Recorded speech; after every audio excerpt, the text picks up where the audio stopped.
You are listening to Season 2 of The Diary of a Wannabe Writer, the short and often daily podcast in which I chronicle my life and attempt to be a writer by writing daily.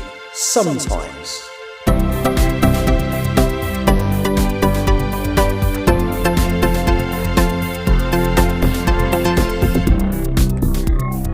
Hello, today is Sunday the 8th of June 2025 and you're listening to The Diary of a Wannabe Writer. And what have I done since I spoke to you last? Well, I basically went to sleep. I took a flight home in which I worked. And I normally sleep for a few hours and then get up. And I made the mistake of, my brain was active, so I didn't go to sleep straight away. And then when I eventually did, I woke up at like 8:30 in the evening. So my days off normally kind of go to plan when I haven't done something like that. And I'm now just basically going to spend my days off being awake at night, and it's all going to be a bit messy. But that's fine. I'll work through it. I'll do my best. There's a couple of things. I haven't done any writing since. I hadn't planned to, and normally if I wasn't trying to do something every day this month, I probably wouldn't have done a podcast today. So I'm going to talk briefly about some music that's taken because I haven't talked about music for a while, and I'll be honest with you, I did stop doing the British Artists Top 40 because it was a slog.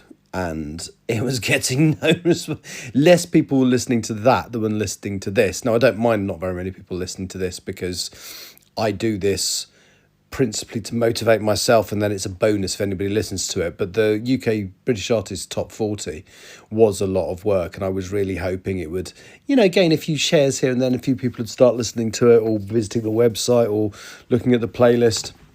And they didn't. And I'm actually really behind in listening to the top 40 as well. So for most of last year, I listened to the top 40 every week, the week it comes out. And the last one I listened to was at the end of March. So there was a side when things I'm just going to download every top 40 in the week subsequent to that and catch up. And it's now June. So that's like nearly 8 or 9 weeks worth.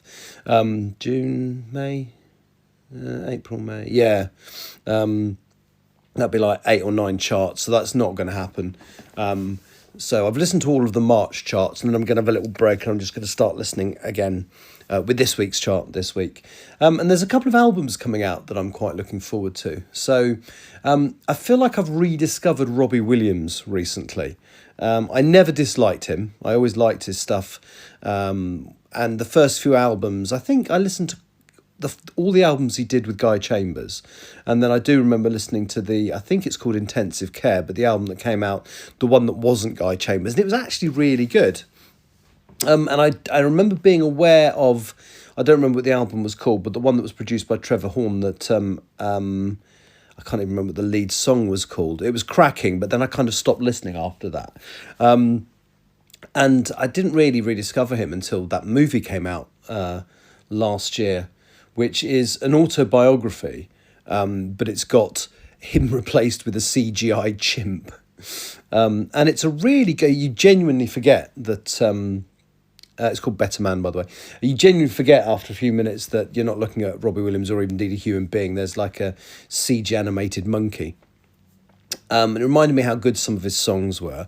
And it's such a shame it did so badly, because it's a genuinely good movie. It's quite dark in places. I think he was talking about it on Graham Norton, and he said something along the lines of the first sort of 20 minutes are like a family drama. Then after that, it all goes a bit train spotting. And I think that's a fair comment. But he's got a new album coming out. And I can't remember what it's called, but he's got a new album coming out later in the year. And I haven't listened to a new Robbie Williams album when it came out in a very long time. The only thing that's disappointed me is it's not being made available in vinyl. So it's CD. You can get a bloody cassette of it or a CD, but no vinyl. And that's really disappointing because I do like my vinyl. Now, the other thing I've ordered recently is this year, this is going to make me feel old, this is the 20th anniversary of the first Scissor Sisters album.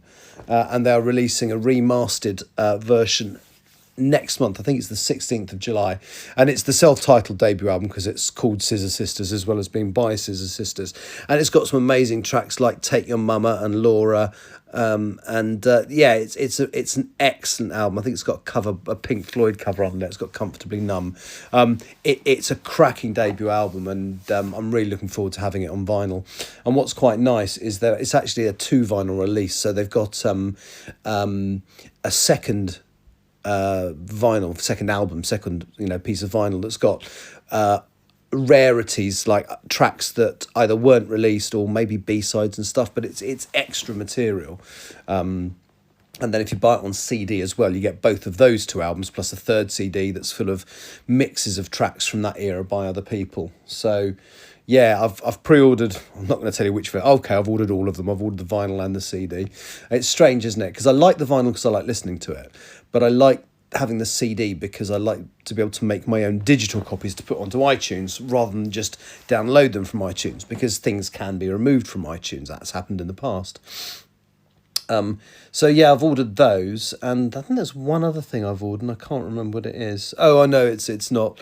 I finally got around to ordering so Pet Shop Boys a couple of years back did a 6 vinyl album set called Smash, which is basically their greatest hits on vinyl, and it's six actual records. So I've ordered that as well.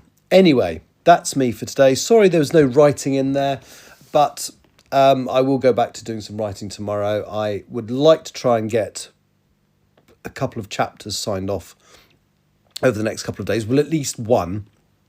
So I don't know if I mentioned it in the podcast yesterday, but I got 2 chapters signed off. But I also read on the live stream, I actually read chapter 26 through and started doing the screen editing work on that. So it'd be really nice if I could sign off chapter 26 over the next couple of days. Even better if I could sign off 27, because that puts me 70% through the work I wanted to do this month, and it will only be the 10th. So that's cracking. Anyway, I've waffled on long enough. Thank you for listening. I'll be back at some point tomorrow. Bye-bye.